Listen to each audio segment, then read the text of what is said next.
Eelmise sajandi jooksul on olnud arvukad kadunud inimeste juhtumeid, mis on ületanud isikliku tragöödia piirid ning muutunud püsivateks mõistatusteks, mis pole jätnud mitte ainult perekondi vastuseid otsima, vaid panevad endiselt proovile ka parimaid uurijaid. Number 20. Esmapilgul võivad need fotod hiinlastest, kes löövad kongi ning lehvitavad harjade ja hernehirmutistega, tunduda nagu festival, kuid tegelikult on need meeldetuletused lühinägelikust poliitikast, millel olid laastavad tagajärjed. 1950ndate lõpus püüdis Hiina end muuta suurriigiks suure hüppe edasi abil. Eesmärgiks oli riigi industrialiseerimine, põllumajandustoodangu suurendamine ja inimeste vaesusest välja aitamine.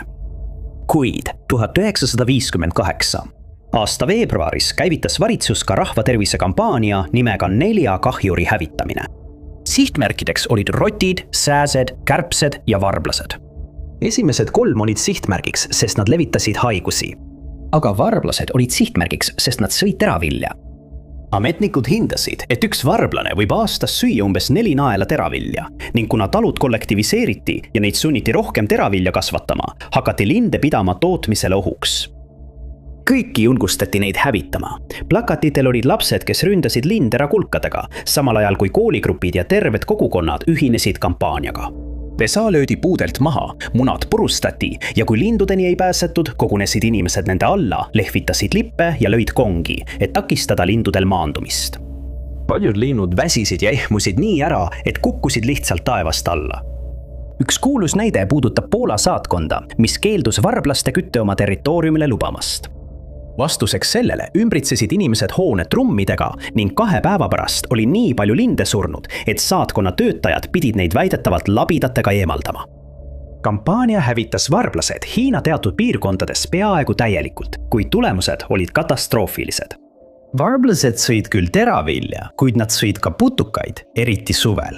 Ilma nendeta paljunesid kahjurid, nagu räntirtsud ja riisivarrepuurijad, kiiresti ning hävitasid palju rohkem saaki, kui linnud iial oleksid suutnud. Kuiv ilm tegi kahju veelgi hullemaks. Ametnikud said lõpuks veast aru ja asendasid varblased 4 kahjuri kampaanias punaste putukatega, kuid selleks ajaks oli kahju juba tehtud. Putukad laastasid jätkuvalt saake, aitasid kaasa näljahädale, haigustele ja lugematutele surmadele. Hiina importis hiljem väidetavalt varblasi Venemaalt ja teistest riikidest, et taastada nende populatsioon. Ja täna on varblased Hiinas taas olemas, kuid see kampaania on endiselt hoiatav lugu sellest, mis juhtub siis, kui inimesed alahindavad loodust. 19. Craig Steve Kinner sündis 9. mail 1961 ja 2004. aastal oli ta abiellus ning elas Missouris. Peale selle ei ole tema mineviku ja isikliku ajaloo kohta palju teada. Järgmine dokumenteeritud sündmus on tema äkiline kadumine, mis jättis perekonna murtuks ja armastatud inimest otsima. See oli 3. märtsil 2004, kui 42-aastane mees suundus Washingtonis, Missouris Fremonti tänava 700 majanumbrite piirkonda, et külastada oma ema. Pärast mõnetunnist külastust lahkus Craig oma ema majast ja ütles talle, et läheb jõtte hüppama lõbu pärast.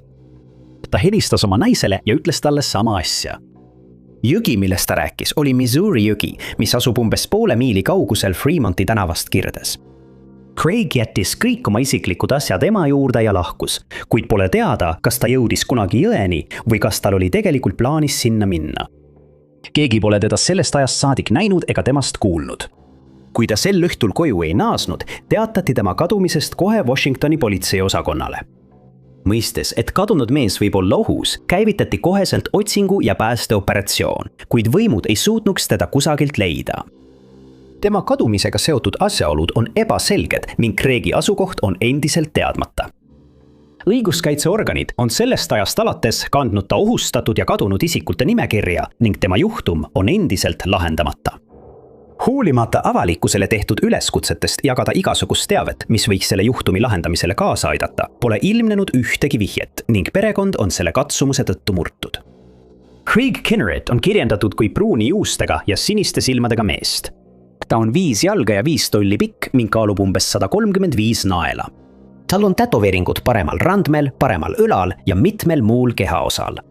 Kadunud mehe ema sõnul nähti teda viimati kandmas siniseid teksaseid, türkiissinist dressipluusi ja beeži mütsi. Tiivet tema asukoha kohta võib edastada Washingtoni politseiosakonnale numbril 636 9301 050. Number 18. See foto Gröönimaa ranniku jäistel vetel asuvast nõlvast on üks viimaseid pilte, mis tehti enne katastroofi, mis tabas ekspeditsiooni, milles ta osales. See tehti 1909. aastal, kuid alles 3 aastat hiljem naasis tema kapten ja insener koju. Laev kuulus Arktika maade uurijale Einar Mikkelsonile. Mikkelson oli juba noorest peale lumatud purjetamisest ja polaarekspeditsioonidest.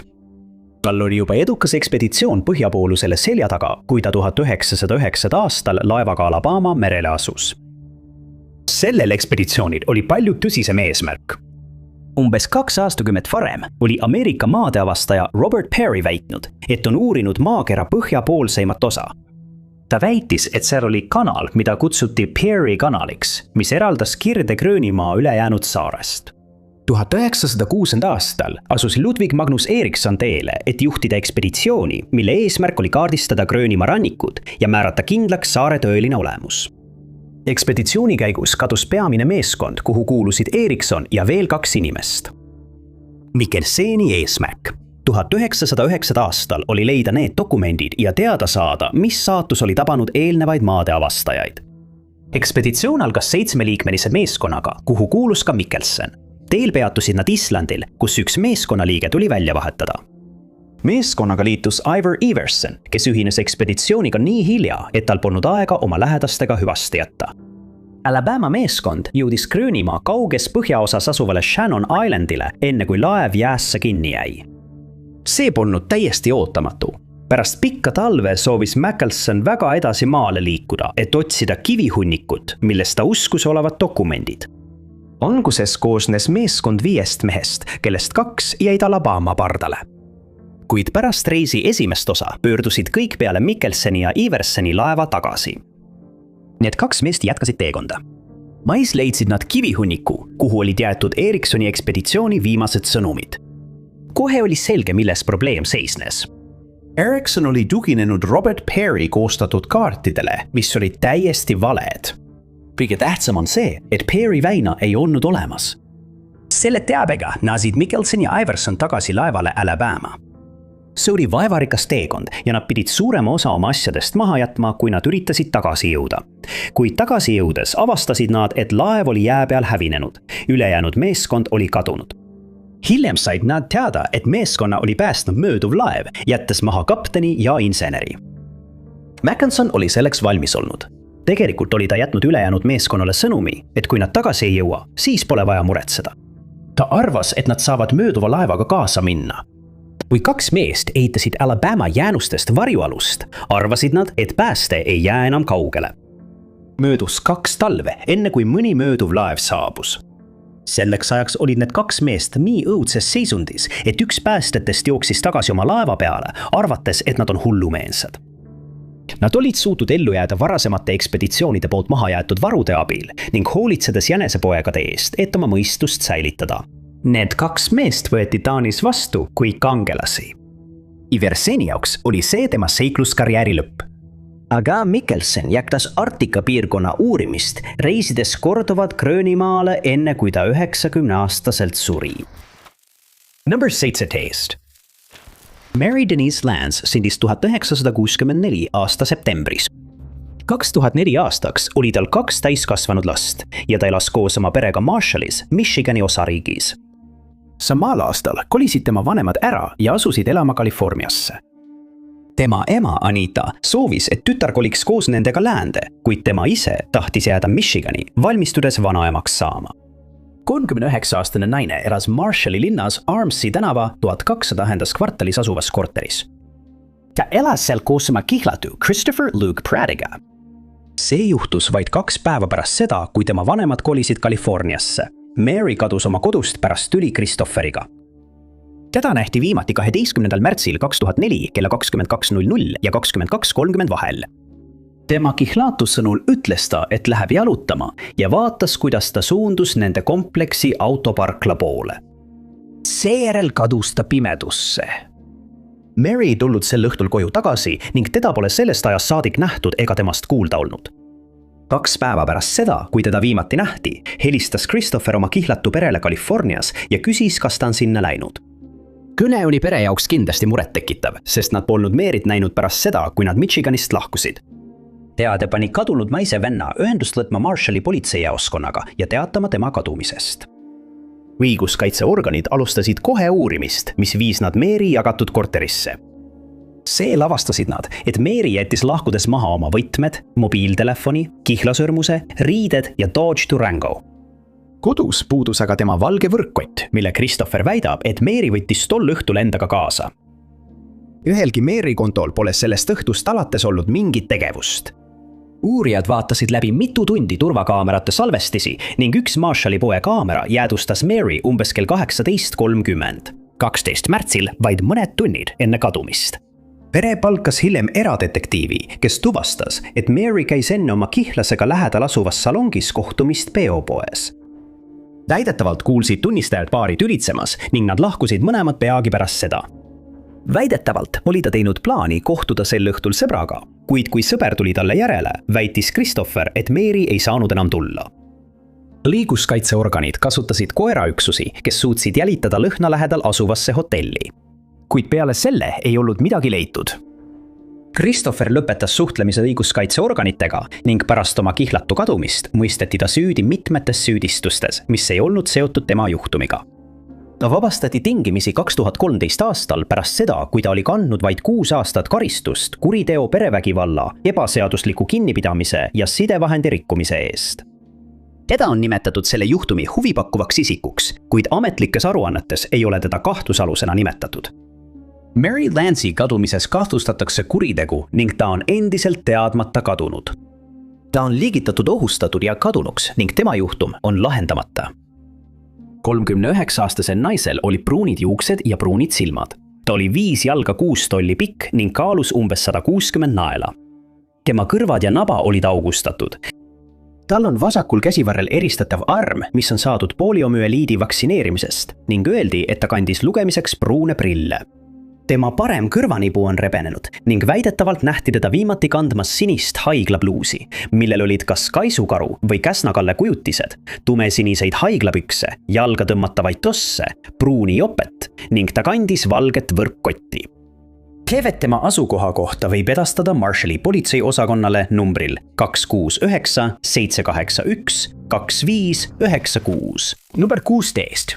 Greenpeace on tuntud oma protestide poolest erinevate keskkonda kahjustavate tegevuste vastu üle kogu maailma. Kui see foto tehti 1981 aastal, oli see veel suhteliselt uus kampaaniagrupp, mis oli alles hiljuti saanud nimeks Greenpeace International. Kuid aktivistid tõid juba siis päevavalgele häirivaid tegevusi, mis kahjustavad meie ookeane tänaseni. Suur laev fotol on GEM, jäätmekasutuslaev. Suurbritannia rentis seda igal aastal. Juba 40-ndatest saadik on Suurbritannia ja teised tuumariigid üle maailma visanud tünnide viisi tuumajäätmeid ookeani. Aastatel 1946 kuni 1990 visati ainuüksi Atlandi ookeani umbes 200 000 tünni. Need jäätmed pärinesid tuumarelvade ja tuumaelektrijaamade ettevalmistamisest, aga ka näiteks meditsiinitööstusest, kus tuumaallikaid kasutati mõnes pildistamistehnoloogias. 100 000 tünnid ei hõlmanud maismaal pärit äravoolu ega juhuslikke lekkeid. Alguses sai tuumatööstus seda jäätmeid piiranguteta ära visata. Alles 1972 aastal kehtestati esimesed konventsioonid, mis reguleerisid jäätmete merre viskamist. Londoni merreheitmise konventsioon oli ülemaailmne leping, mis keelas kõrgtasemel radioaktiivsete jäätmete ookeani viskamise. Kuid madala ja keskmise tasemega jäätmete merre viskamine oli siiski lubatud. Need tuumajäätmed võisid siiski olla ohtlikud ning sisaldada radiotoksilisi ja püsivaid isotoope. See visati merre vaid mõnisada miili Cornwalli rannikust. See oli midagi, mis oleks kindlasti avalikkust ärritanud, kui sellest oleks teatud, kuid seda tava ei tehtud eriti avalikuks. See oli midagi, mida Greenpeace soovis muuta. Alates 1978 aastast läksid protestijate meeskonnad välja, et seista silmitsi selliste laevadega nagu GEM. Esimeses kokkupõrkes purustas tünn, mis võis sisaldada tuumajäätmeid, Greenpeace'i kummipaadi. Järgmistel aastatel kasutasid meremehed tulevoolikuid, et täita kummipaati veega või ehitasid platvormide ümber puurid, et takistada paatidel lähemale pääsemast. Greenpeace tuli igale väljakutsele vastu. Vastasseis tõi avalikkuse tähelepanu jäätmete merre laskmisele, kuid tõhusam töö ei saanud nii palju avalikkuse tähelepanu. Laevadel GEM ja teistel jäätmeid merre viskavatel alustel olnud meremehed võisid väita, et nad järgivad seadust. Alles tänu püsivale pingutusele muuta Londoni merrelaskmise konventsiooni keelustati tuumajäätmete merrelaskmine maailma ookeanidesse. 1983 aastal kutsusid Londoni merrelaskmise konventsiooni osapooled üles moratooriumile radioaktiivsete jäätmete merrelaskmisele ning kutsuti kokku ekspertide paneel, et hinnata, mida tuleks teha. Oli selge, et isegi madala tasemega tuumajäätmed võivad olla keskkonnale kahjulikud. Kuid alles 1993 aastal keelustati see protsess tegelikult. Number 15. Kirgnik looduse sõber, kogenud matkahuviline, erru läinud õhuväe kindralmajor. Need on tiitlid, mis võtavad kokku William Neil McCaslandi elu, kes oli astronautika-insener ja endine õhuväe uurimislabori ülem. Oma sõjaväekarjääri jooksul määrati William 2007. aastal Pentagoni, kus ta juhtis õhuväe sekretäri alluvuses asuvat kosmosehangete osakonda. 2009. aastal ülendati ta Kaitseministeeriumi hangete, tehnoloogia ja logistikabüroo eriprogrammide direktoriks. Selles ametis oli tal täielik ligipääs Ameerika kõige tundlikumale teabele, sealhulgas teadmistele, programmidele ja avalikustamata võimekustele. Oma teenete eest on William saanud mitmeid autasusid ja tunnustusi, sealhulgas pronksist teenistustähe, mitu tammelehe kobarat, väikerelvade laskmise eksperdiriba ja ühise teenete üksuse autasu. Pärast oma sõjaväekarjääri alustas William tööd Applied Technology Associates'is tehnoloogia direktorina. Tema töökoht asub Albuquerque'is, New Mexico osariigis, kus ta ka elab. William kaadus selle aasta alguses ja on kantud 11 teadlase hulka, kes on alates 2024 aasta keskpaigast seletamatult kaduma läinud. Kõigil neil kadunud isikutel on kõrgetasemeline julgeolekuluba, mis teeb nende kadumised eriti murettekitavaks. Ametlike teadete kohaselt lahkus 68-aastane mees oma Albuquerque kodust 27. veebruari 2026 aasta hommikul, jättes maha mitmed isiklikud esemed, sealhulgas retseptiprillid, kantavad seadmed ja mobiiltelefoni. Sellest ajast peale pole temast enam midagi kuulda ega nähtud. Samal päeval andis New Mexico Bernalillo maakonna šerifibüroo Williami kohta välja hõbehäire. Teatatakse, et pole teada, kuhu ta suundus või mida ta lahkudes seljas kandis. Kodu läbi otsides märkisid uurijad, et mõned esemed olid kadunud, sealhulgas matkasaapad, punane seljakott, rahakott, samuti 38 kaliibriga revolver ja selle nahast kabuur. Seejärel alustati ümbritseva ala otsinguid ning tema kodu ümbritsesid kaljud ja kanjon, mida otsiti põhjalikult infrapunakaameratega varustatud helikopteritega. Meeskonnad hõljusid öösel piirkonna kohal, lootuses, et nende tehnoloogia suudab tuvastada soojusjälje. Soeve kevadine ilm muutis aga maastiku neile ebasoodsaks. Kogu mägi oli soojusest hõõguv, mistõttu oli raske eristada kivide soojust inimese keha soojusest. Vaatamata pingutustele pole Williamist jälgegi leitud. 8 päeva hiljem leidsid uurijad kodu lähedalt, kust William väidetavalt kadus, halli USA õhujõudude dressipluusi, kuid tema perekond pole veel kinnitanud, kas see kuulus talle. Lähtuvalt uurimisest ei saa ametnikud öelda, miks ta otsustas oma elukohast lahkuda või kas keegi oli sellega seotud. Nad on samuti üle vaadanud tundide kaupa vallakaamerate salvestisi, kuid ka see osutus kasutuks. Ametrikud andmed Williami kadumise kohta viitasid sellele, et ta koges vaimset segadust ja tal oli täpsustamata tervisehäire. Just selle tõttu astus ta tagasi mitmest grupist, millest enamik oli teadusliku suunaga. Vaatamata võimalikule vaimsele taandarengule kirjeldati Williamit siiski kui kõige intelligentsemat inimest ruumis. Ta oli ka väga võimekas. Tema kadumine on kahtlemata tema jaoks ebatüüpiline. Sellest aasta aprillist alates on need kadumised võetud Valge Maja uurimise alla, osana laiaulatuslikust juurdlusest, mis puudutab kõrge julgeolekuloaga isikute kadumist, millest enamik on siiani lahendamata. Terviseprobleemide tõttu ütleb politsei, et nad on tema ohutuse pärast mures. Viimati nähti William McCaslanet Quail Run'i piirkonnas 27. veebruaril umbes kell 11:00 liikumas teadmata suunas. 68-aastast meest on kirjeldatud kui valgenahalist, siniste silmade ja valge halli juustega meest. Ta on 5 jalga 11 tolli pikk ja kaalub umbes 160 naela. On teada, et ta kannab ka retseptiprille. Teavet tema asukoha ja selle juhtumi asjaolude kohta saab edastada kadunud isikute üksusele numbril 1505468707. Number 90 taste. Tuletõrjujad kirjeldasid 1991 aastal Kuveidis toimunut kui midagi, mis meenutas Dante põrgustseene ning tolleaegsed fotod kinnitavad seda hinnangut. Mustad suitsusambad tõusevad õhku, varjates päikese nii täielikult, et Kuveidis oli temperatuur märgatavalt madalam kui ümbritsevates piirkondades. Oranžid leegid olid ainsad valgusallikad, mis pimedust murdsid. Isegi kohtades, kus leegid enam ei põlenud, muutis nafta töölised õudusfilmi ohvrite sarnaseks. Kuveidi naftapõlengud olid üks inimajaloo rängemaid ökoloogilisi katastroofe. Aga erinevalt Tšernobõli katastroofist või Poola tsüklonist olid Kuveidi põlengud tahklikult põhjustatud. Põlengud algasid 1991 aastal lahesõja lõpus. Mõni kuu varem oli Iraagi sõjavägi tunginud Kuveiti ja okupeerinud riigi 2 päevaks. Kohe mõisteti sissetung hukka ning selle vastu saadeti võitlema Ameerika Ühendriikide juhitud sõjaline liit. 1991. aasta veebruaris liikusid koalitsiooni maaväed Kuveiti ning Iraagi väed taandusid kiiresti. Kuid taandudes süütasid nad tulekahjusid, mis jätsid nende vaenlastele õudusliku olukorra, millega tuli tegeleda. Üheks peamiseks sõja puhkemise põhjuseks olid Kuveidi rikkalikud naftaväljad. Nüüd pandi need väljad, mis olid riigile nii palju rikkust toonud, leekidesse. Üle 600 naftakaevu süüdati põlema, samal ajal kui paljud teised jäeti sulgemata ja lasid naftal keskkonda voolata. Kaevude ümbrus oli kaetud miinidega, mis muutis olukorra veelgi ohtlikumaks kõigile, kes üritasid tulekahjusid kustutada. Kui eksperdid püüdsid hinnata vajalikke töid, arvasid nad, et kriigi naftakaevude sulgemiseks ja tulekahjude kustutamiseks kulub aastaid. Tööd tuli veelgi edasi lükata, et tagada kaevude maksimaalne ohutus tuletõrjujatele.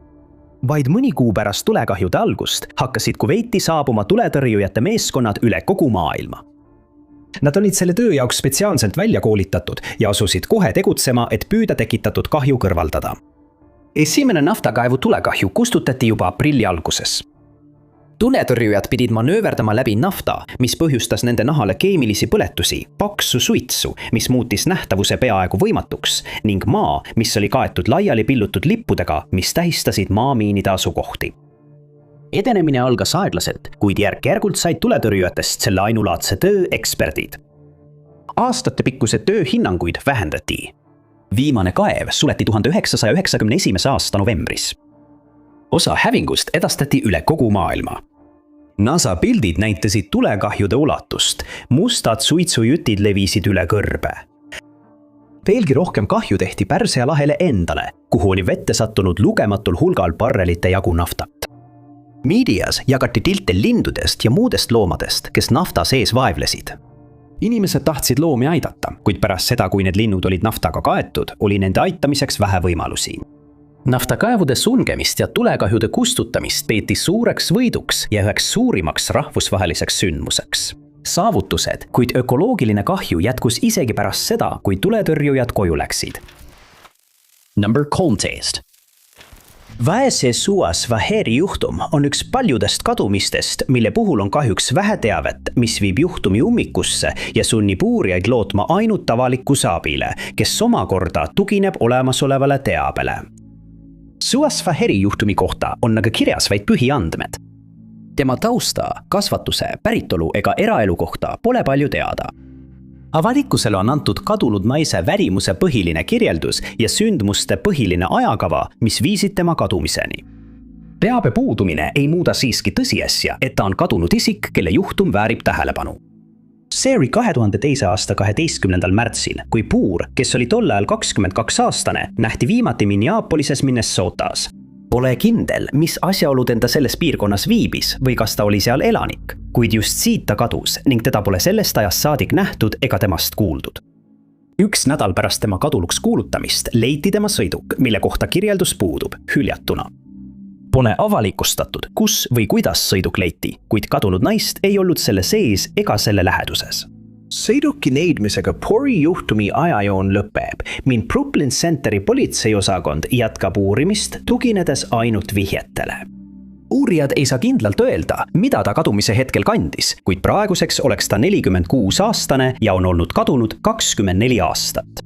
Teda kirjeldati kui Aasia päritolu naist, kellel oli kadumise ajal mustad juuksed ja pruunid silmad. Ta oli 145–150 cm pikk ja kaalus 50–54 kilogramma. Öeldi, et tal oli alumistele silmalaugudele tätoveeritud sinine silmapliiats ning kadumise ajal olid juuksed veidi üle õlgade. Tiive tema kadumise ja võimaliku asukoha kohta saab edastada Brooklyn Centeri politseiosakonnale numbril 763 569 3333. Number 12, 1945. Aasta mais tegi fotograaf hulga pilte, kus USA sõdurid uurivad hindamatuid kunstiteoseid, mis oli kokku kogutud ja hooletult hoiule pandud. Omaette võivad need pildid tunduda nagu kunstinäituse ettevalmistamise algus, kuid tegelikult dokumenteerivad need ühe suurima kunstikuriteo ajaloos vaid jäämäe tippu. Fotodel olevad mehed kuulusid 101. õhudessantiviisi. Pärast teepäeva oli diviis jõudnud Baierimaale, Saksamaa ja Austria piirile. Just siin leidsid nad Königsee lähedal mäekülje koopas peidetuna ühe Saksamaa valitsuse kõrgeima ametniku kogutud kunstikogu jäänused. Hermann Göring oli teise maailmasõja ajal Saksamaa teine kõige võimsam mees. Üks tema esimestest tegudest pärast võimuletulekut oli salapolitsei loomine, mis pani toime julmusi tema partei poliitiliste vastaste vastu. Hiljem asus ta juhtimas Saksamaa õhuväge. Sõja lõpus mõisteti Göring Nürnbergi protsessidel süüdi sõjakuritegudes ja inimsusvastastes kuritegudes. Kunsti rüüstamine polnud kaugeltki tema kõige häirivam kuritegu, kuid see oli sümboolne tema partei katsetest ajalugu kontrollida ja end kultuuriliselt ülemana näidata. See oli ka esimene samm rünnakutest kogukondade vastu, keda peeti ebasoovitavateks, eriti Saksamaa ja okupeeritud alade juudi elanikkonna vastu. Alates 1933 aastast rüüstati juudi peredelt kunstiteoseid ja kultuuriliselt olulisi esemeid. Mõnikord konfiskeeriti need lihtsalt. Teistel juhtudel sunniti juudi perekondi oma kunstiteoseid oksjonile panema. Paljud kunstiteosed hävitati täielikult, eriti need, mis olid kaasaegsemad, kuid kõrged Saksa ametnikud võtsid teised endale ja hoidsid neid enda käes. Göring oli üks selle rüüste suurimaid kasusaajaid. 10 aasta jooksul omandas ta lugematul hulgal varastatud kunstiteoseid üle kogu Euroopa. Sõja ajal võis ta okupeeritud alade muuseumides ringi jalutada ja lihtsalt valida, milliseid teoseid ta soovis. Need hoiti enamasti tema mõisas Carnhallis. Kogu oli nii suur, et paljud esemed olid lihtsalt hunnikusse kuhjatud ega olnud isegi välja pandud. Hoolimata kogu suurusest pidas Göring hoolikat arvestust iga eseme päritolu kohta. Mõnikord märkis ta isegi üles, millisest perekonnast need olid varastatud.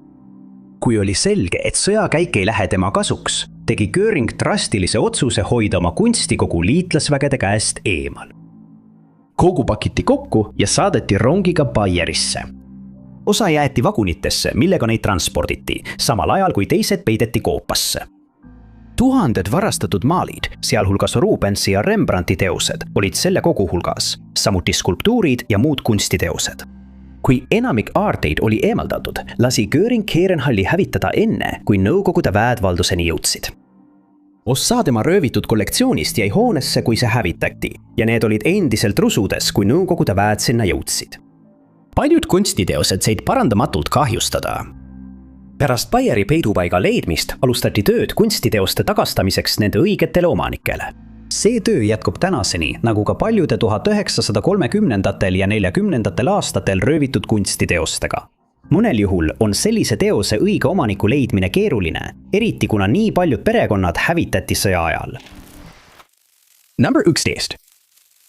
Hatis Trubitšulu sündis Türgis 1977 aastal ja kolis koos perega 1993 aastal Kanadasse. Ta abiellus noores eas, kuid see abielu lagunes peagi.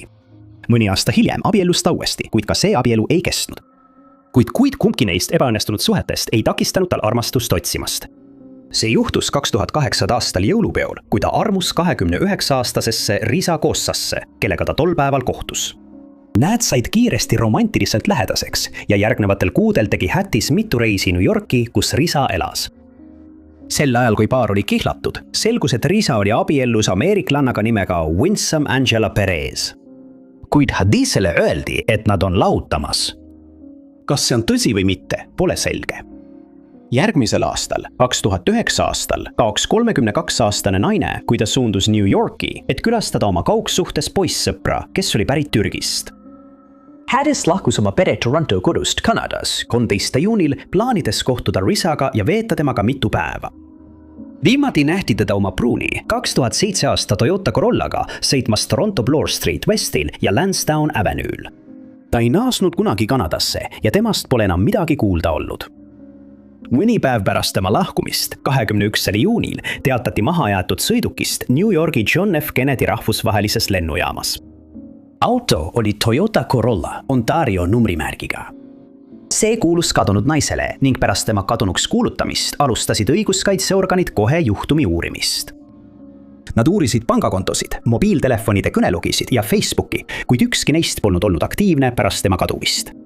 Samuti avastati, et tema nimele oli ostetud lennupilet Türki täpselt samal päeval, kui tema sõiduk leiti lennujaamast. Aga kadunud naine ei läinud sellele lennule ega ka ühelegi teisele. Samuti pole ühtegi kirjet tema sisenemise kohta Türki. Riza, Türgi immigrant, kes töötas Long Islandil terasetehases keevitajana, lahkus Ameerika Ühendriikidest vahetult pärast tema kadumist 30. juulil. Ta suundus oma kodumaale ühe otsa piletiga. Hema naine Angela kadus samal ajal. Kummalisel kombel leiti Angela sõiduk samuti hüljatuna samast lennujaamast nagu Hatice oma, 4 kuud pärast seda, kui tema abikaasa Türki lahkus. Hiljem leiti ta õnnetutes oludes, mis viisid politsei selleni, et Riza Kosa kuulutati tema kadumise ning ka Hatice kadumise puhul huvipakkuvaks isikuks, kuna kuritegu kahtlustati tugevalt. Kuid võimalik kahtlusalune on nüüdseks surnud. Uurijad ei usu, et Hadis oleks kunagi New Yorgist lahkunud, kuid vihjed selle kohta, kuhu ta võis sattuda, puuduvad täielikult.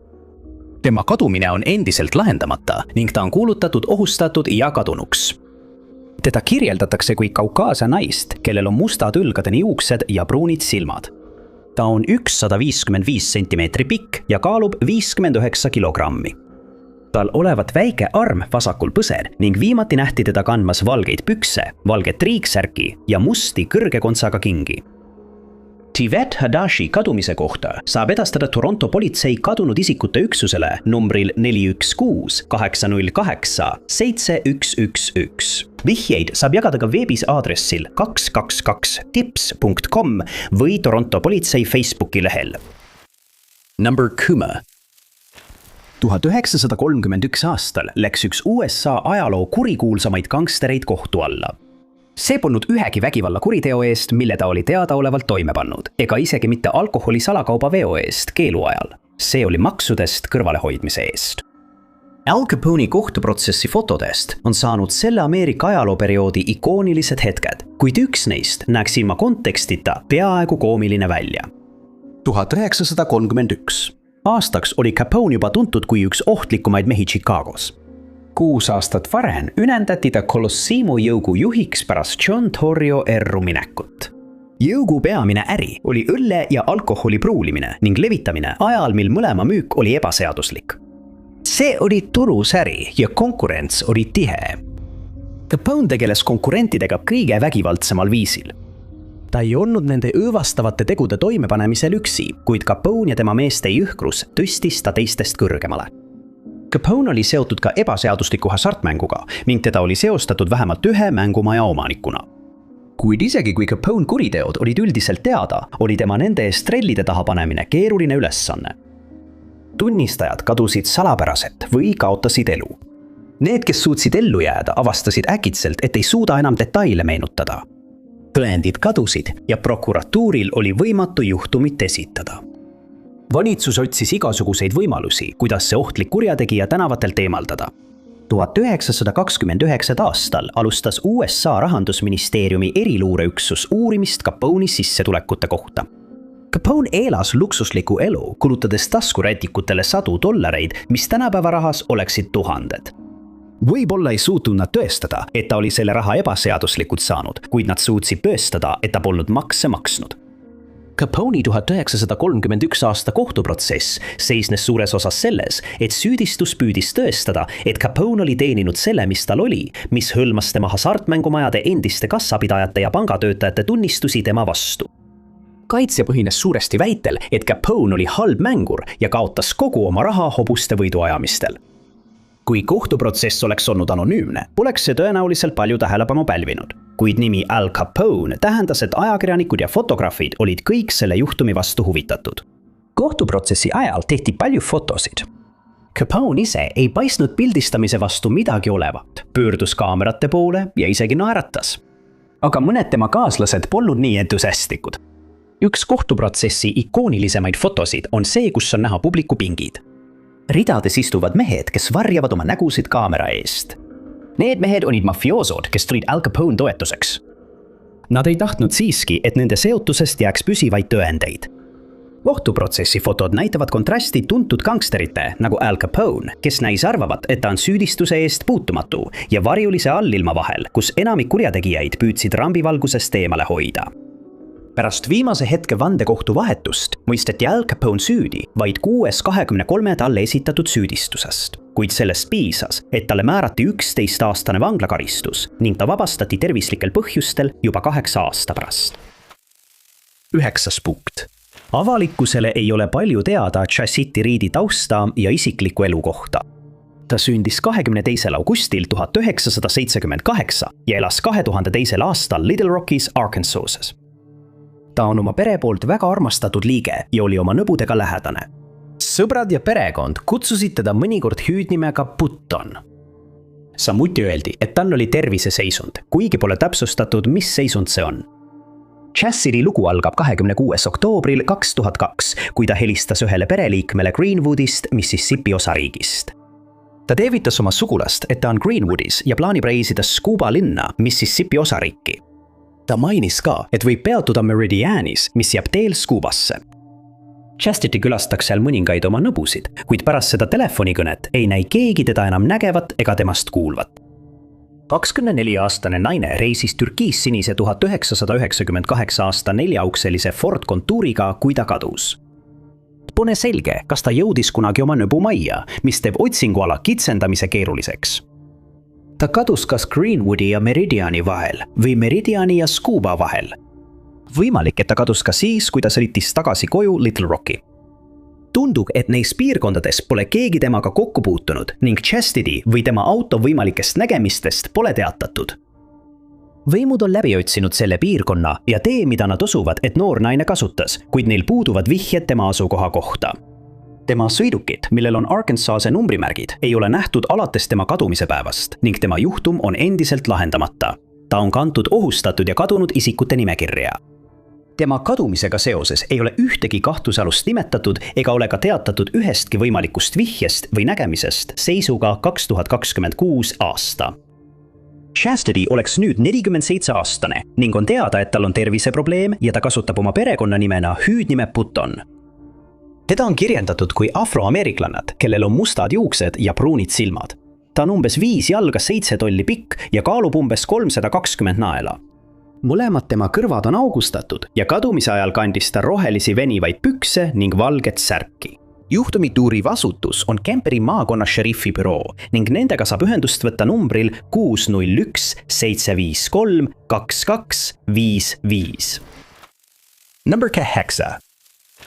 20. sajandi esimestel aastatel muutus jõudude tasakaal Euroopas üha ebakindlamaks.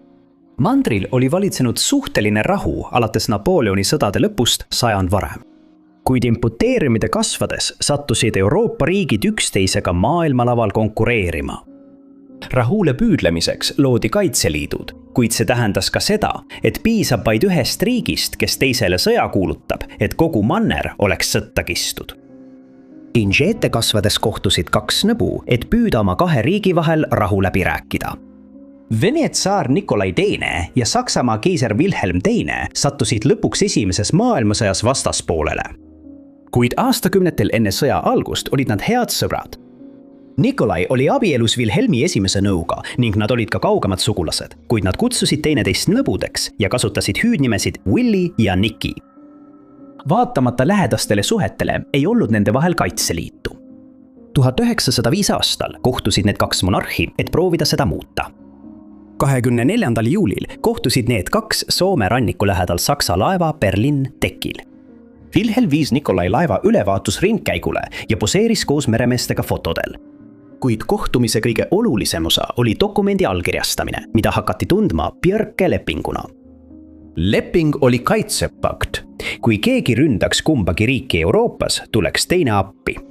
Just Wilhelm oli see, kes nõudis sõnade Euroopas lisamist. See tähendas, et kui kumbagi riiki rünnataks Aafrikas või Aasias, ei oleks teisel kohustust appi tulla. See lisamine viis keisri vastuollu oma enda valitsusega, kuna nemad soovisid Venemaa abi Suurbritannia ja Prantsusmaa vastu vastavalt Aasias ja Aafrikas.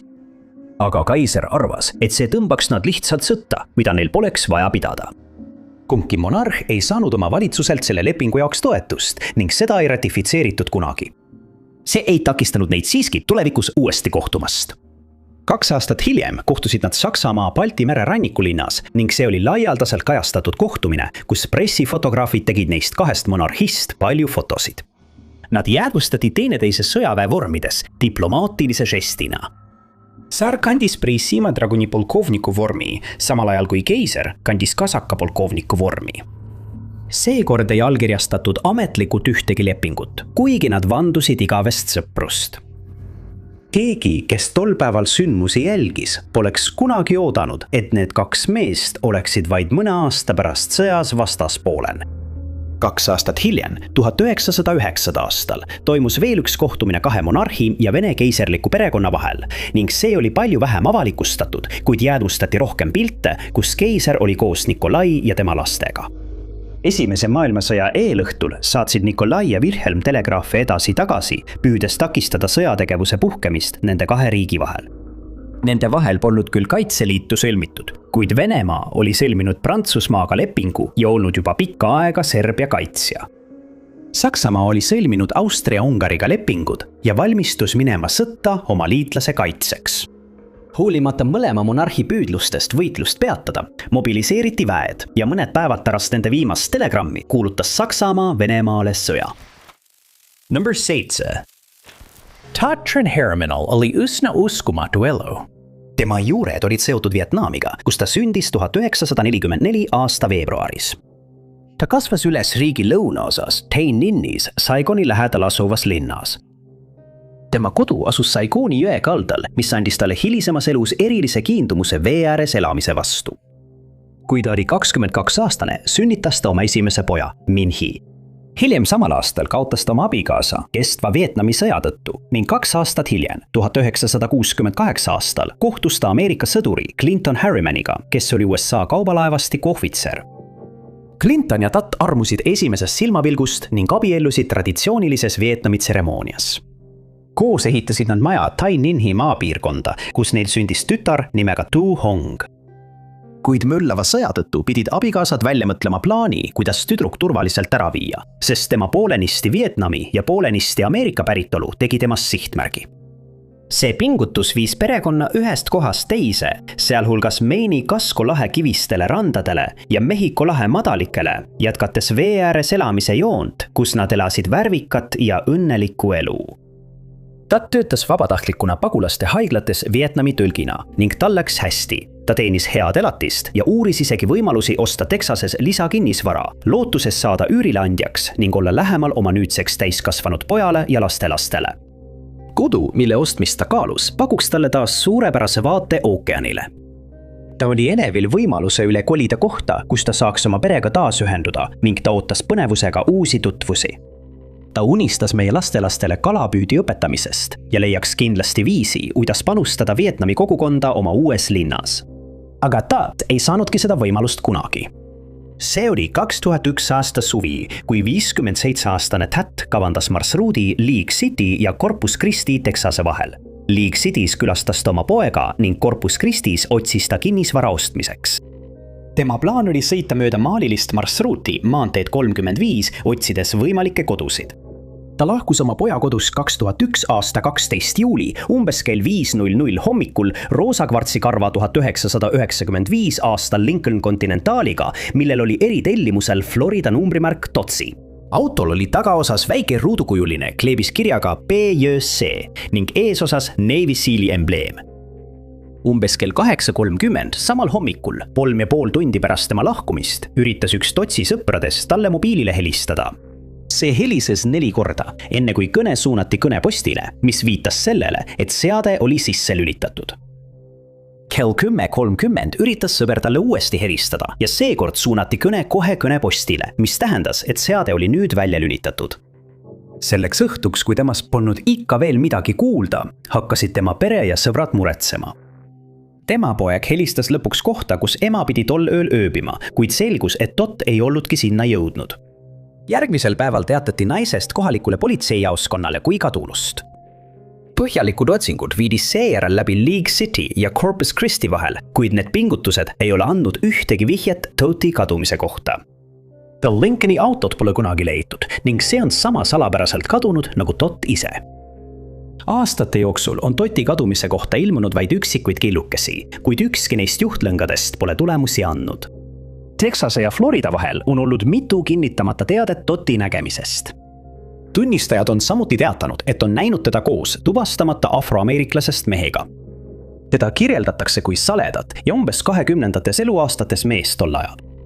Teda nähti Houstonis sõitmas päeval, mil Dot kadus ja teda peetakse juhtumi võimalikuks kahtlusaluseks. League City politseiosakonna andmetel kahtlustatakse kuritegu.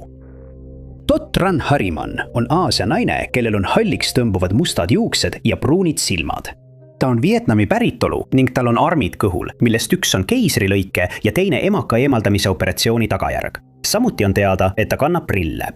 Tema kadumise ajal oli teada, et ta kandis vasakul randmel 7 kuldset käevõru, teemantkaela G-ripatsit, särki, lüvikesi pükse ja sandaale. Tiivet tema kadumise kohta saab edastada League City politseiosakonnale numbril 281 332 2566. Number 6. Paljud Hispaania gripipandeemia fotod on kõhedust tekitavad pildid, mis näitavad selgelt selle traagilise sündmuse tegelikkust. Aga mõnikord pole foto sünge taust nii ilmne. See foto tehti Portsmouthi väljakul, San Francisco vanimas avalikus pargis. Selle asemel, et olla vaba aja veetmise koht, oli pandeemia muutnud selle töökohaks, kus linna politseikohus kogunes, et püüda San Francisco kuritegevust kontrolli all hoida. Kui Hispaania gripipandeemia San Franciscot esimest korda tabas, tegutses linn kiiresti. Ajalehe artiklite järgi avastati haiguse esimene juhtum 23. septembril 1918, pärast seda, kui üks mees naasis reisil Chicagosse. Arstid tegutsesid kiiresti ja mehele määrati karantiin, kuid haigus levis enne, kui korraldus jõustus ning peagi happas juhtumite arv kiiresti kasvama. Vaid nädalaga oli haigusesse nakatunud üle 2000 inimese. Kiiresti rakendati meetmeid, et püüda juhtumite arvu kontrolli all hoida. Paljud neist meetmetest on tänapäeval tuttavad tänu COVID-19 pandeemiale. Elanikel paluti tipptunni ajal trammidest hoiduda ja vältida avalikke kohti. Tantsusaalid ja teatrid suleti. Kõige silmapaistvam meede, mida tolleaegsetel fotodel näha võib, oli marlist meditsiinimaskide kandmine. Alguses julgustati kodanikke maske kandma. Ei läinud kaua, kuni maskide kandmine muutus kohustuslikuks ja umbes kuu aega kuulus enamiku kodanike igapäevaelu juurde maski kandmine. Nagu tänapäevalgi, peeti avalikest kogunemistest hoidumist oluliseks. See kehtis eriti siseruumides, kus inimesed olid üksteisele väga lähedal. Kaasaegsel ajal tähendas see sageli kodus töötamist ja kogunemist hoopis veebiruumides. 1918. aastal sellist võimalust polnud. Politseikohus oli üks neist kohtadest, mis pidi jätkuvalt toimima ka siis, kui ülejäänud linn suleti. Lisaks tavapärastele kuritegudele tähendas maskikohustus, et politseil tuli jälgida veel üht seadust. Pandeemia alguses olid enamik inimesi valmis maski kandma. See ei tähendanud siiski, et nad seda alati meeles pidasid. Mõned inimesed protestisid maskikohustuse vastu ja arvasid, see on põhiseaduse vastane. Ainult 27. oktoobril arreteeriti 110 inimest selle eest, et nad ei kandnud maski õigesti. Linna politseiülema sõnul, kui liiga palju elanikke arreteeritakse, saab kongides ruum otsa. Enamikule rikkujatele määrati $5 suurune trahv. Mõned, sealhulgas korduvrikkujad, said lühiajalise vanglakaristuse. Kui see avaldas õiguskaitseorganitele lisasurvet, oli ülioluline, et kohtud jätkaksid tööd ning Portsmouthi väljaku vabaõhukohus sai selle tagamisel oluliseks osaks. teised selle ajastu fotod näitavad kummalisi stseene, kus inimesed püüavad toime tulla kõige hullemaga, mida nad kunagi pandeemia ajal kogenud on. Ühel fotol on näha rahva hulka, kes seisab või põlvitab ühe hoone trepil, kõik seljaga kaamera poole. Need oli Püha Maarja taeva minemise katedraali koguduse liikmed, kes olid kogunenud missat kuulama ja palvetama. Esialgsed meetmed aitasid haiguse levikut aegrustada. Kahjuks tühistas San Francisco neid meetmed liiga vara. Ei läinud kaua aega pärast meetmete tühistamist, kui need tuli uuesti kehtestada, sest juhtumite arv hakkas taas kasvama. Pandeemia lõpuks nakatus San Franciscos umbes 45 000 inimest ja üle 3000 inimese kaotas elu. See muutis linna üheks kõige rängemini kannatanud linnaks kogu riigis. Number 5. Oma vendade ja õdede keskel seisab Immaculate Mary Basil, põlisrahvusest Kanada naine, kes sündis Patriciale ja Samuelile. Tal on 3 venda, nende seas Nick, Peeter ja Travis, ning 3 õde, Crystal, Aida ja Samantha. Lähedaste sõnul oli Immaculate, keda sageli kutsuti Maciks, lähedasem oma 2 noorema õe Crystalli ja Aidaga, kes kirjeldasid teda hooliva inimesena. Ta aitas alati nii palju kui suutis, kui keegi temalt abi palus. Mägi sündis 8. detsembril 1985, mis on Rooma katoliku kiriku päris patuta saamise püha, ning arvatakse, et just see püha mõjutas tema nime valikut. Ta kasvas koos oma nooremate õdedega üles asendushooldussüsteemis, mis aitas kaasa nende murdmatu sideme tekkimisele. Lähedased kirjeldasid teda kui introvertset inimest, kes käis harva pidudel, ei tarvitanud alkoholi ega meenemürke, vaid eelistas olla kodus, koristada, kaunistada, olla internetis või veeta aega oma väikese pojaga. Just selle introvertse käitumise ja ettevaatliku iseloomu tõttu olid tema pereliikmed segaduses, kui sai teada, et 2013 aastal oli ta üksi peole läinud. See sündmus sai ootamatult tema kadumise taustaks. See oli 13 juuni, kui Mäki lahkus kodust ja suundus Thatchi reservatsiooni, et osaleda peol. Pole avalikult teada, kes veel sel õhtul koos viibimisel viibisid ning ainult 2 inimest on avalikult nimetatud. Üks neist inimestest oli Keith, Mäki ainus nõbu, kellega ta tol õhtul kohtus. Väidetavalt nähti teda ka koos mehega nimega Victor, keda perekond samuti tundis. 14. juuni paiku südaööl lahkub Mäki koos Victor ja Keithiga peolt, et minna Kože lähedal asuvasse majakasse punast plekki tooma. Nad sõitsid koos valgesinise veoautoga ning just selle sõidu ajal viisid teadmata asjaolud Immaculate Basili kadumiseni, mis on tänini lahendamata. See oli viimane kord, kui keegi teda nägi või temast kuulis. Väidetavalt nähti Victorit 10 tundi hiljem Tahis ning tema riided olid rinnuni märjad. Samal päeval ei vastanud Mäki oma mureliku öö telefonikõnedele. Ja 3 päeva hiljem, pärast mitmeid kõnesid erinevatele inimestele, kes teda tundsid, teatas perekond ühe lapse ema kadumisest RCMP-le. Juhtumit uurides küsitles RCMP Keethi ja Victorit, kes väitsid, et sattusid Leo Creeki metsateel sõites õnnetusse. Lugu kinnitati, kui piirkonnast leiti veoauto tükid ja osad puu lähedalt. Nad väitsid, et Mäki jäi pärast juhtunud neist lahku. Mõlemad mehed pandi polügraafi katsele ja neile tehti kohtuekspertiis. Midagi kahtlast ei leitud ja mõlemad olid koostööaltid. RCMP alustas otsinguid nädal pärast seda, kui naine oli kadunuks kuulutatud. Nad otsisid nii maa pealt kui ka õhust ning kasutasid jälituskoeri, kuid midagi ei leitud. Kadumise ajal kandis Immaculate halli värvi joogapükse, valgeid jalanõusid ja musta kapuutsiga pusa, mille esiküljel oli vahtra lehe kujutis. Ta võttis endaga kaasa tumesinise iPod Shuffle'i ja valged kõrvaklapid. Ühtegi neist esemetest ei ole leitud piirkonnast, kus ta väidetavalt kadus. Kui juhtumist hakkas levima jutt, astusid mitmed inimesed välja, väites, et nad on teda näinud. Immaculate keedus piirkonnas, mida peetakse pisarate maantee osaks. Juhtum järgnes tema nõbu Bonnie Marie Josephi kadumisene, kes kadus samal moel mitu aastat varem. Immaculate'il on keskmise pikkusega mustad juuksed ja pruunid silmad. Ta on 5 jalga 5 tolli pikk ja kaalub umbes 125 naela. Tivet tema kadumise või asukoha kohta saab edastada Fort St. Jamesi RCMP-le numbril 259 196 8269. Number 4. esmapilgul võib vana foto, kus on näha tänaval hunnikutes munakive, tunduda nagu pilt ehitustöödest, kuid lähemal vaatlusel selgub, et kivide ette asetatud rattad ei ole vankrite küljes. Need on kahurite alused. Kahurid on suunatud läbi väikeste vahede kivihunnikutes. See oli üks paljudest barrikaadidest, mis ehitati Pariisi tänavatele 1871 aasta kevadkuudel, pärast seda, kui revolutsiooniline valitsus linna enda kontrolli alla võttis. Pariisi kommuun loodi pärast Prantsuse Preisi sõda. Kaiser Napoleon III armee kaotas Põhja-Saksa liidule. Prantsuse rahvuskaart võttis sõja viimastel kuudel Pariisi üle kontrolli ja püüdis vastu pidada, kuid pidi lõpuks alla andma. Liine lubati relvad alles jätta, kuna mõlema riigi valitsused sõlmisid rahulepingu. 1871 aasta jaanuari lõpuks oli sõda läbi, kuid selle mõju oli Pariisis endiselt tunda. Elanikud olid vastu pidanud pikaajalisele piiramisrõngale. Paljud pandivad oma majapidamisesemeid, et end võitluse ajal ülal pidada ja jäid pärast seda raskustesse. Samal ajal hakkas Pariisis asuv rahvuskaart poliitilist võimu koguma. Nii et kui rahvusarmee 18. märtsil üritas Pariisi kahureid eemaldada, sütitasid nad revolutsiooni. Rahvuskaart võitles armee vastu, mis lõpuks Pariisis taandus. Prantsuse valitsus kolis Versaillesse ja Pariisi elanikud hakkasid moodustama omaenda valitsust. Pariisi kommuun on Prantsusmaal tänaseni vastuoluline ja lõhestav ajajärk.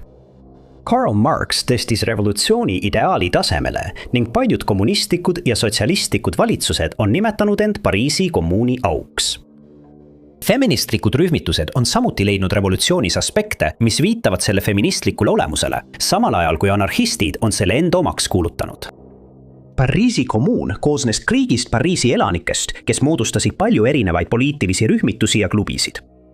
Mõned neist olid omavahel vastuolus ja nad ei saanud alati läbi. Revolutsiooni peamine teema oli siiski see, et linna peaksid valitsema Pariisi elanikud, kas otseselt või kaudselt. Aga kommuunilastel oli ka oma varjukülg, mis tuli suuresti esile siis, kui nad püüdsid linna välisjõudude eest kaitsta. Pole üllatav, et riigi valitsus ja armee ei taandunud kauaks. Pariis pandi piiramisrõngasse ja vaid mõne kuu pärast käisid tänavatel lahingud. Tõkete rajamisega püüti takistada vägede liikumist. Varasemates revolutsioonides olid tõkked olnud olulised lahingukeskused, aidates kaitsta kapitaliste nende vastu, kes püüdsid tungida linna. Kuid Napoleon III algatas Pariisis ehitusprojekte, mis muutsid tõkked kasutuks. Tänavaid laiendati, mis võimaldas vägedel hõlpsasti liikuda.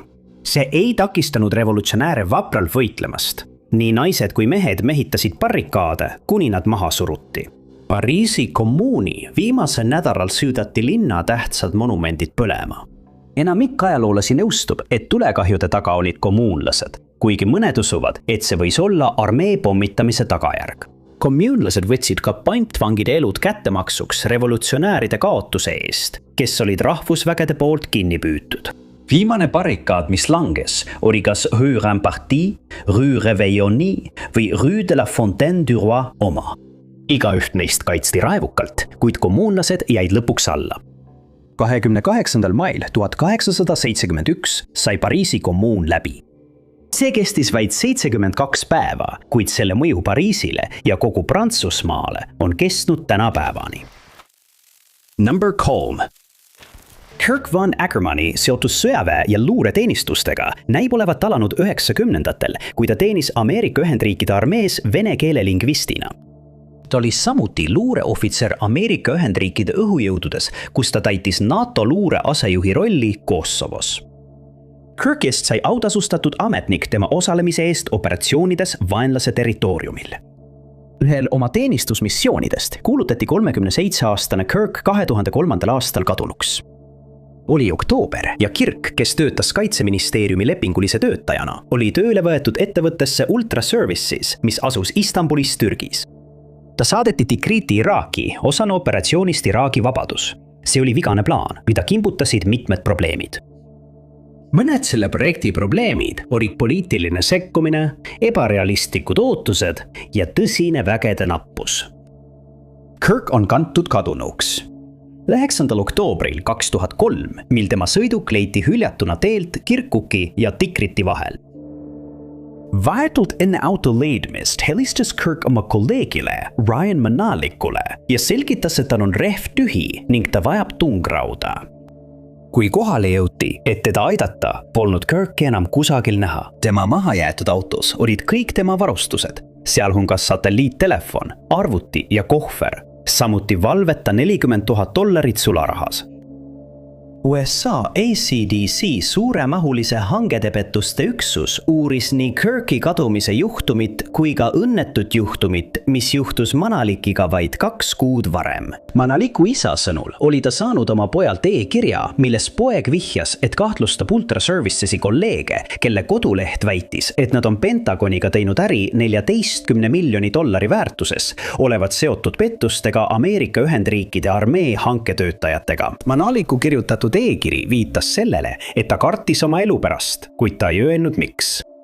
CID ei pruukinud suuta kinnitada, kas Kurt oli sattunud õnnetusaatuse ohvriks, eeldades, et ta võis olla ebaõnnestunud inimpröövikatse ohver, mis võis olla seotud või mitte Manaliku juhtumiga.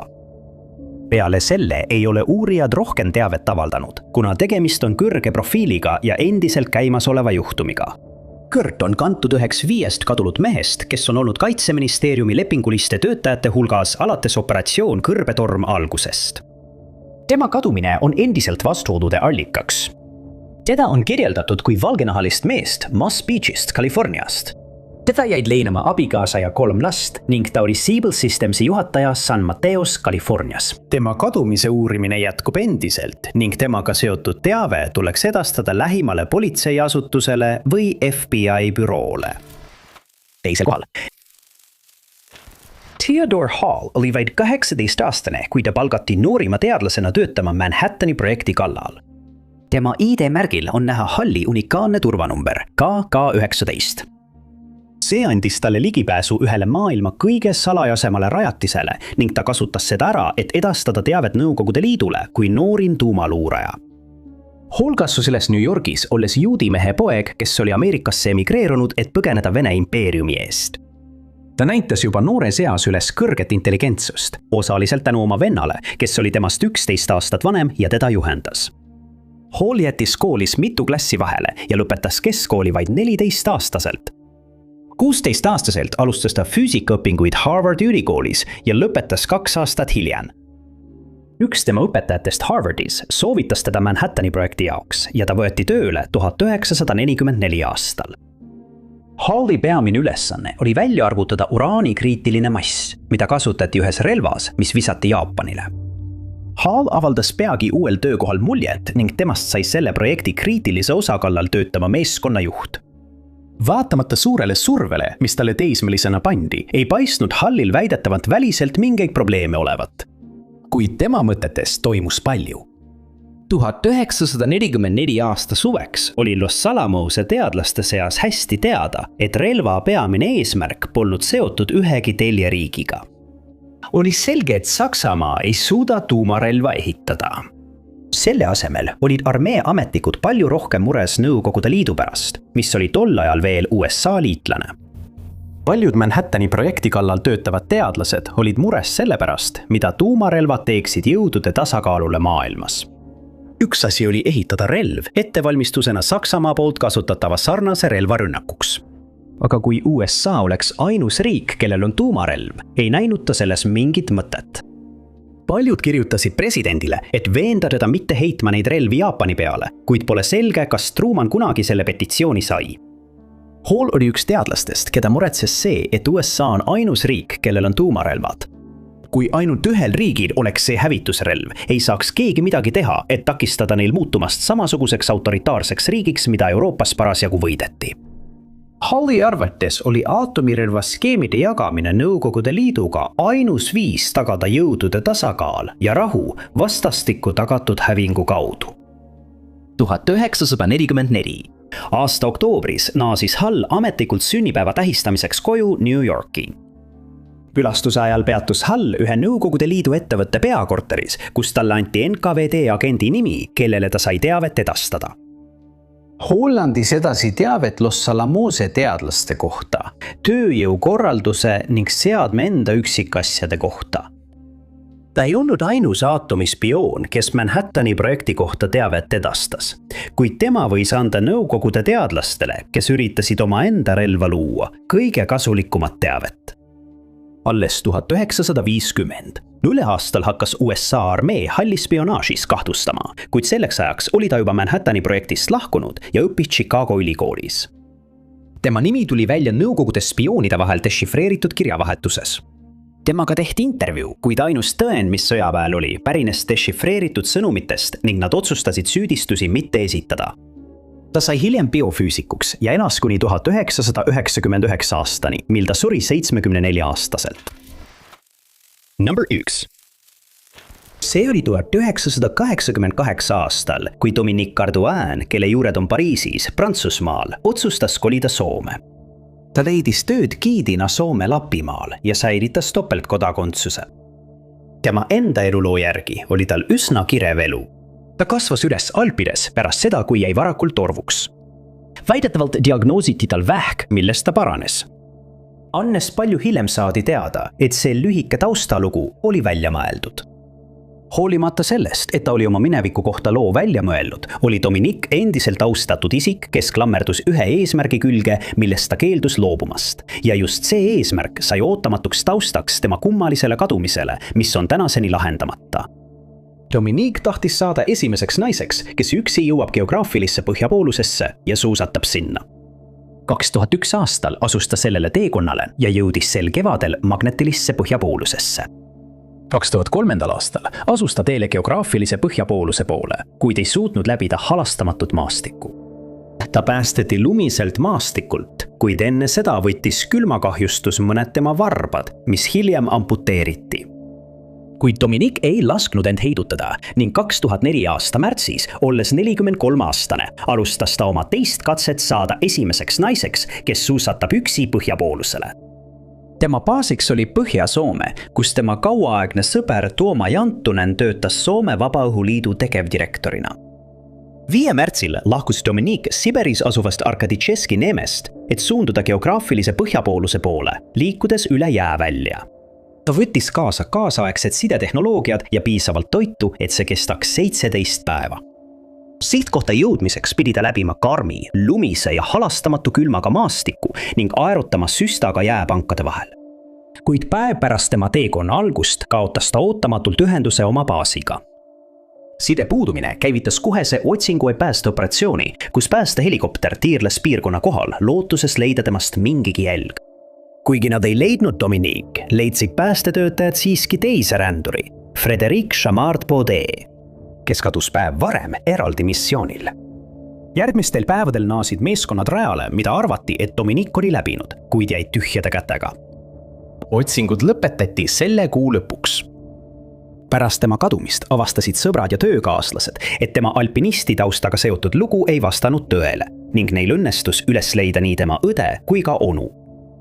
Perekonnaliikmete sõnul oli Dominique varemdi kadunud olnud, kuigi nad ei täpsustanud, millistel asjaoludel.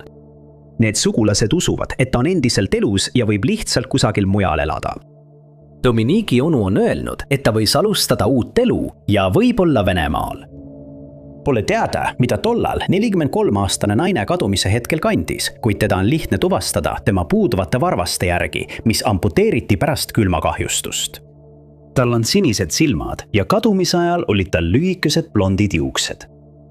Kui teil on tema kohta teavet, võite sellest teatada lähimale politseijaoskonnale või šerifi büroole. Suur tänu, et vaatasite! Kui see video teile meeldis, siis kindlasti vajutage meeldib nuppu. Samuti ärge unustage tellida ja vajutada teavituskella, et olla kursis kõigi meie tulevaste videotega. Minu nimi on Top 5 Unknowns ja kohtume järgmises videos.